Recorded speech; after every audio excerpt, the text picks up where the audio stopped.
You're just beautiful. So are you. Oh, well, thank you. Thank you. Okay, I saw the movie on Friday. This is going to be big. Are you anticipating, the fans just going absolutely crazy, especially over the hot vampires in the movie? Right. Yeah. Well, they're already going crazy over the hot vampires. Right. Yeah. Hopefully. I mean, it's a very passionate book, so it makes sense that the audience would be like as hardcore. Right. And you hadn't read the books before, right? Mm-mm. Was that by design? Did you just not want to have any preconceived notions about who the character was? Well, once I hadn't heard about the book until I learned about the movie, and subsequently lived with the first book for 3 months or however long that was. Mm-hmm. And I haven't been able to move on. It was just too much. It's like you have to live something for, that amount of time, and it's so heightened all the time, and it's so strained all the time. I couldn't. I needed some breathing room. Because it seems like when you get into this character, you can't leave her, right? You have to really, really just live her every day. Would you say? Point. Yeah, no, that's sort of what we do. Right. Well, okay, so tell me, what was it about this particular role that really attracted you? And do you find any similarities between yourself and your character?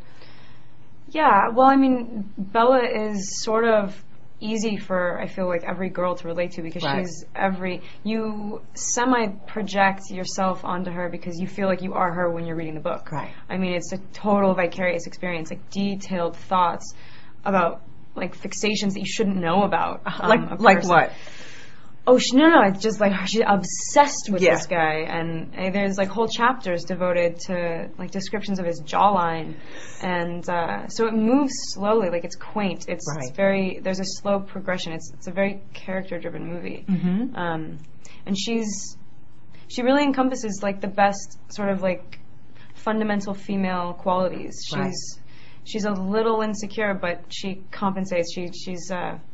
She likes herself, and she trusts herself. And is it true that Emile Hirsch recommended you for this role? Yeah, apparently. Really? Yeah. When did you first hear about that? Catherine said something at the audition. She just said, it's weird. We're a very incestuous group. We all knew each other through other people. So it was Emile said you agree. I don't know how it went down exactly, but I think they talked about it.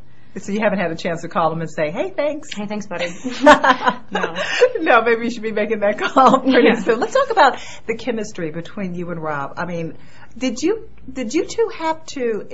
Does that just happen, or do you have to work on it? Or when you guys first started shooting your scenes, did you just instantly know that you are going to have just such amazing chemistry?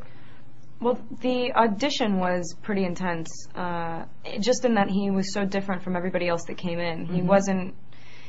Thoughts were going through his head, and you could see them, and he wasn't just fixated on looking a certain way, posing and being, the handsome vampire that he's supposed to be. And you could feel real pain. To live 108 years alone, you're not going to be the perfect guy. Right. And he was the opposite of that. And he's also very responsive. He sees and he listens, and that's very important. That you're not acting in a scene by yourself. Right. So.